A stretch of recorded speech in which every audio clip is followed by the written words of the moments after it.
MV Hondius kruz gəmisində qeydə alınan hantavirus şübhəsi beynəlxalq ictimaiyyətin diqqətini yenidən yoluxucu xəstəlik risklərinə yönəldib. Məlumata görə göyərtəsində 150-dən çox sərnişin və 61 ekipaj üzvünün olduğu gəmidə indiyədək azı 8 yoluxma və 3 ölüm faktı baş verib. Hadisələrin xronologiyası isə virusla bağlı vəziyyətin mərhələli şəkildə ağırlaşdığını göstərir. Belə ki, gəmi aprelin 1-də Argentinadan yola düşüb. Cəmi 5 gün sonra ilk sərnişində xəstəlik əlamətləri müşahidə olunub. Aprelin 11-də bir nəfərin ölümü vəziyyətin ciddiliyini artırsa da, ilk müsbət hantavirus testi yalnız aprelin 27-sində qeydə alınıb. Daha sonra mayın 2-də 3-cü ölüm faktının təsdiqlənməsi narahatlığı daha da artırıb. Dünya Səhiyyə Təşkilatının açıqlamasına görə, sağlamlıq tədbirləri həyata keçirilsə və bütün ölkələr arasında həmrəylik nümayiş etdirilsə, kruz gəmisində yayılan hantavirus epidemiyasının məhdud miqyasda qalacağı gözlənilir. Mütəxəssislər isə fərqli fikirdədirlər. Onların yanaşmasına görə hantavirusun yayılma mexanizmi COVID-19-dan fərqlənsə də, kruz gəmiləri kimi qapalı mühitlər virusların sürətli yayılması üçün əlverişli şərait yaradır. Elə buna görə də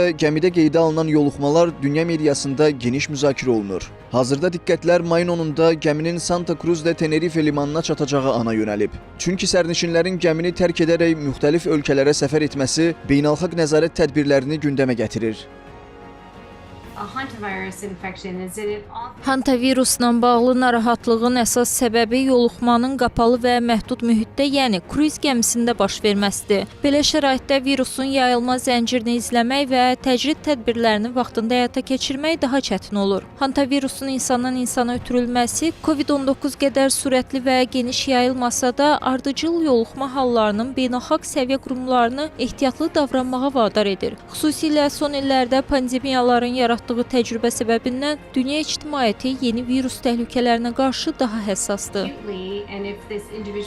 Hantavirus əsasən təbiətdə gəmiricilər vasitəsilə yayılan və epidemioloji baxımdan diqqət tələb edən zoonoz infeksiyalardan biri sayılır. Virus nəfəs yolu vasitəsilə insan orqanizminə daxil olur. Nadir hallarda birbaşa dişləmə və ya cızılma yolu ilə yoluxma ehtimalı da var. Xəstəliyin ilkin klinik mənzərəsi yüksək hərarət, halsızlıq və güclü əzələ ağrıları ilə xarakterizə olunsa da, bu mərhələ çox vaxt qeyri-spesifik gedişə malik olur. Lakin proses inkişaf etdikcə bəzi ştamlarda ağır respirator çatışmazlıq və hətta həyati risk yaradan sistemik fəsadlar müşahidə edilə bilər. Epidemioloji baxımdan hantaviruslar əsasən Avropa, Asiya, həmçinin Şimali Amerika və Cənubi Amerika kimi regionlarda yayılaraq gəmiricilərin təbii daşıyıcı olduğu geniş coğrafiyada epidemioloji risk yaradır. Xüsusilə kənd əraziləri, ambarlar və insanla vəhşi təbiətin təmasda olduğu zonalar bu virusun yayılma ehtimalının daha yüksək olduğu mühitlər kimi qiymətləndirilir. Analitiklər hesab edir ki, virusun qlobal miqyasda müxtəlif qitələrdə müşahidə olunması onun yalnız lokal deyil, həm də beynəlxalq səhiyyə baxımından nəzarətdə saxlanılmalı infeksiya olduğunu göstərir.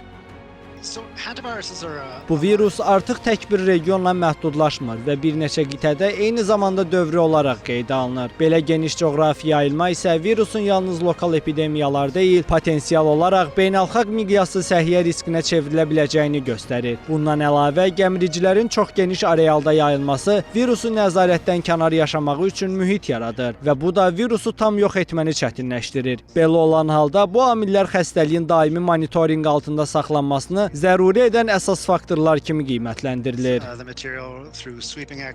Yeni virusun yayılması Microsoft şirkətinin qurucusu Bill Gates'in 2024-cü ilin yanvarında verdiyi müsahibəni yenidən gündəmə gətirib. O, Review proqramını açıqlamasında COVID-19-un son pandemiya olmadığını bildirmişdi.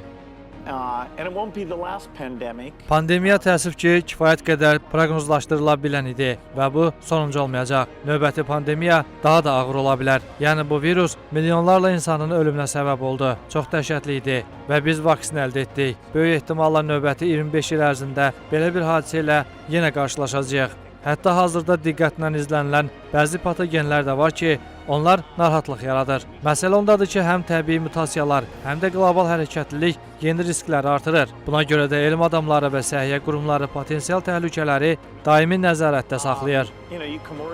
Ümumdünya Səhiyyə Təşkilatının nümayəndəsi Maria Van Kerkhove bildirir ki, hantavirus mahiyyət etibarilə COVID-19-dan tam fərqlidir və onun eyni miqyaslı pandemiya potensialı ilə müqayisə olunması elmi baxımdan düzgün deyil. Mövcud məlumatlara əsasən yoluxma halları məhduddur və əsasən konkret bir gəmi daxilində formalaşmış lokal epidemiya çərçivəsində qiymətləndirilir. Hantavirusların əksər hallarda insandan insandan insana ötürülməməsi onun epidemiyaya çevrilmə ehtimalını azaldır. Bundan başqa Avropa Komissiyasının rəsmiləri də vəziyyəti yaxından izlədiklərini və aidiyyəti qurumlarla koordinasiyada olduqlarını bəyan ediblər.